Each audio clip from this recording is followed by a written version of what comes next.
Beberapa minggu lalu, puluhan ribu orang turun ke jalan. Itulah salah satu demonstrasi anti-imigran Muslim terbesar di Inggris dalam beberapa tahun terakhir. Aksi ini menolak masuknya para pencari suaka. Banyak diantaranya berasal dari negara-negara mayoritas Muslim, seperti Suriah, Afghanistan, dan Somalia.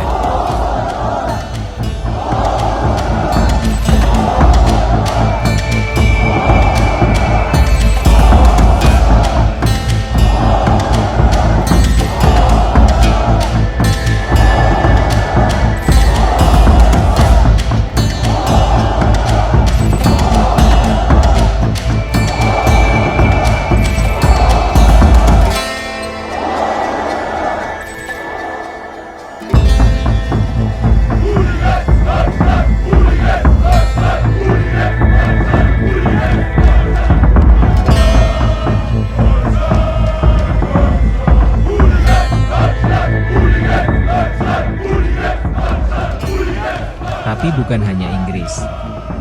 Di Prancis, Jerman, Italia, dan Belanda, aksi serupa juga merebak. Slogan-slogan seperti "Protect Our Borders" atau "Defend Europe" makin sering terdengar. Fenomena ini menandai satu hal. Eropa sedang mengalami krisis, bukan hanya krisis migrasi, tapi krisis identitas. Di satu sisi, Eropa adalah benua yang mengaku menjunjung hak asasi manusia. Namun di sisi lain, ribuan imigran Muslim yang melarikan diri dari perang justru ditolak, dicurigai, bahkan dimusuhi. Mengapa? Bagi sebagian orang Eropa, Islam dianggap asing. Nilai-nilai agama yang kuat dianggap tidak sejalan dengan gaya hidup Barat yang liberal dan sekuler. Kata mereka, "Kami takut kehilangan budaya kami. Kami takut Eropa berubah jadi Timur Tengah." Padahal, mayoritas Muslim di Eropa hanya ingin hidup damai dan berkontribusi. Sejak serangan teror di Paris dan London beberapa tahun silam, kata Muslim sering disandingkan dengan ancaman. Meski pelaku kekerasan hanyalah minoritas ekstrim, media kerap memperbesar ketakutan itu. Narasi Islam bahaya terlanjur mengakar. Dan setiap gelombang pengungsi dari dunia Islam langsung disambut dengan kecurigaan.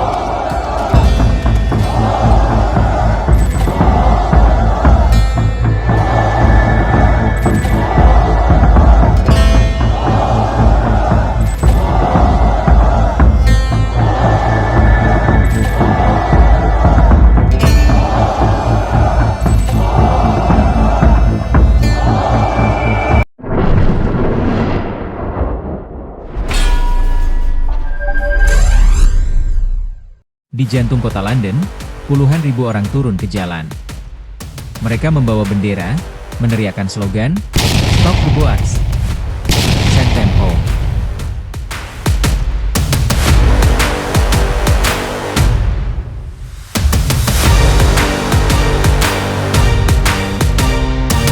Demonstrasi ini bukan sekadar protes terhadap kebijakan imigrasi. Ia adalah cermin dari keresahan yang lebih dalam. Ketakutan, krisis identitas, dan politik yang memecah belah. Tapi mengapa Eropa, benua yang selama ini mengaku menjunjung nilai kemanusiaan, begitu keras menolak imigran Muslim?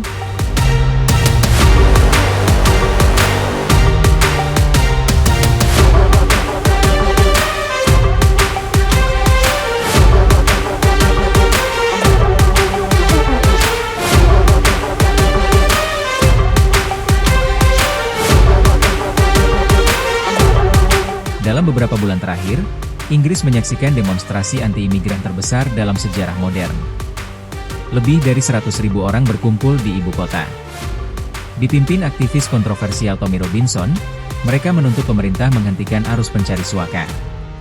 Protes serupa juga merebak di kota-kota kecil. Di depan hotel yang dijadikan tempat penampungan imigran, warga membawa spanduk, "Abolish Asylum System." Di sisi lain, kelompok tandingan berteriak, "Refugees welcome." Fenomena ini bukan hanya milik Inggris. Dari Paris hingga Berlin, dari Roma hingga Amsterdam, gelombang protes anti-imigran semakin sering terjadi. Dan menariknya, Sebagian besar imigran yang ditolak ini berasal dari dunia Islam, Suriah, Afghanistan, Somalia, Sudan, hingga Pakistan.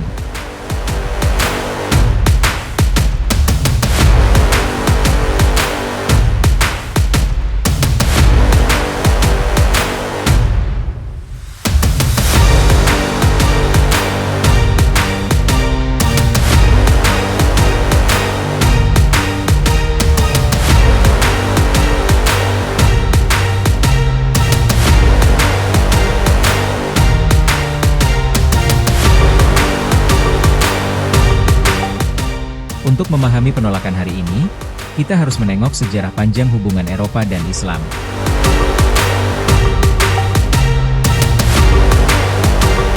Dari Perang Salib abad pertengahan, ekspansi Ottoman di Balkan, hingga kolonialisme Eropa di dunia Muslim, memori sejarah ini menanamkan kesan bahwa Islam adalah lawan lama.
Ketika migrasi besar-besaran terjadi pasca Perang Dunia Kedua, banyak tenaga kerja dari Turki, Maroko, dan Aljazair datang ke Eropa Barat.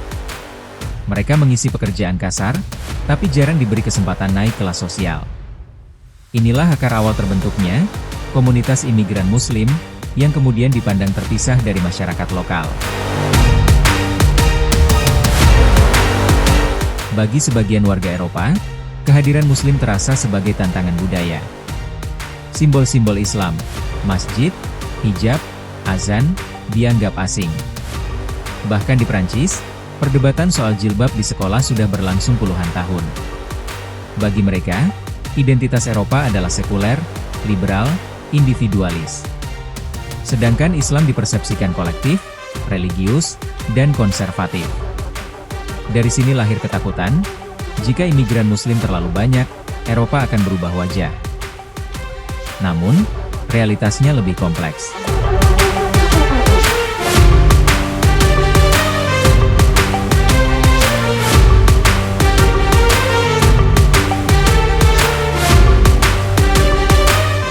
Banyak Muslim generasi kedua dan ketiga di Eropa sudah fasih berbahasa lokal, bekerja di sektor modern, bahkan duduk di parlemen. Tapi narasi dominan tetap menekankan perbedaan, bukan kesamaan.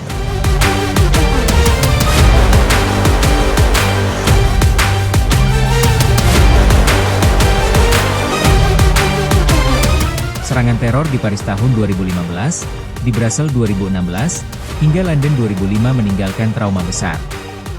Pelakunya sebagian besar berasal dari komunitas Muslim.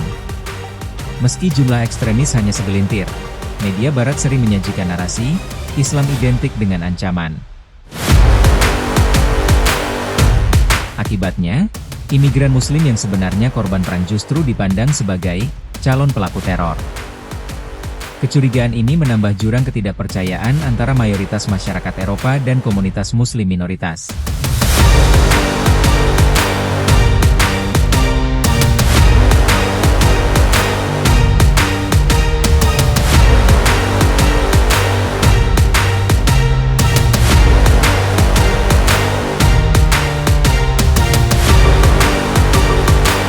Krisis ekonomi juga memperparah penolakan. Ketika pengangguran naik, imigran dituduh merebut pekerjaan. Ketika layanan sosial tertekan, imigran dianggap membebani pajak.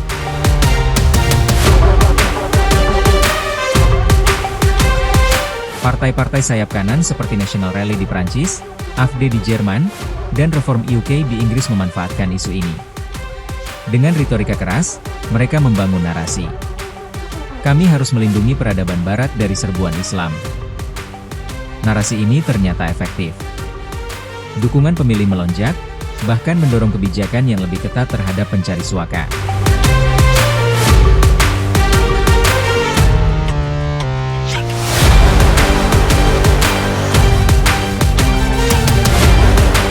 Di banyak kota Eropa, komunitas Muslim tinggal di wilayah kumuh. Mereka sulit mendapat pekerjaan layak karena hambatan bahasa dan diskriminasi. Akibatnya, lahir generasi muda yang terpinggirkan. Mereka merasa tidak diterima sebagai orang Eropa, meski lahir dan besar di sana. Kondisi ini menciptakan lingkaran setan, segregasi sosial menumbuhkan rasa tidak percaya melahirkan konflik. Ironisnya, Eropa sangat bergantung pada tenaga kerja imigran Muslim. Mereka bekerja sebagai perawat di rumah sakit, pengemudi truk, petugas kebersihan, hingga buruh konstruksi. Bidang-bidang yang sering ditinggalkan warga lokal justru ditopang imigran. Artinya, meski ditolak secara politik, imigran Muslim sesungguhnya adalah tulang punggung banyak sektor di Eropa.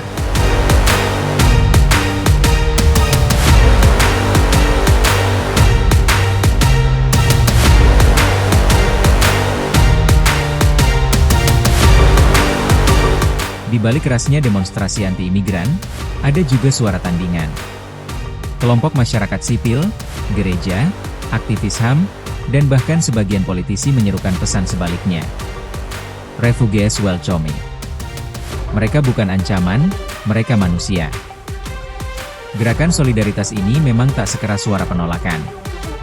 Namun ia menegaskan satu hal penting, masih ada ruang bagi harapan dan kemanusiaan di Eropa. Jadi, mengapa Eropa menolak imigran Muslim? Jawabannya tidak tunggal. Ada ketakutan budaya, trauma keamanan, politik populis, kegagalan integrasi, dan krisis ekonomi. Namun di balik semua itu, ada kenyataan sederhana yang sering diabaikan. Mereka bukan musuh. Mereka hanya manusia yang mencari tempat untuk hidup dengan damai. Pertanyaannya adalah, apakah Eropa berani mengatasi ketakutannya? Atau akan terus membiarkan rasa takut itu mengalahkan kemanusiaan?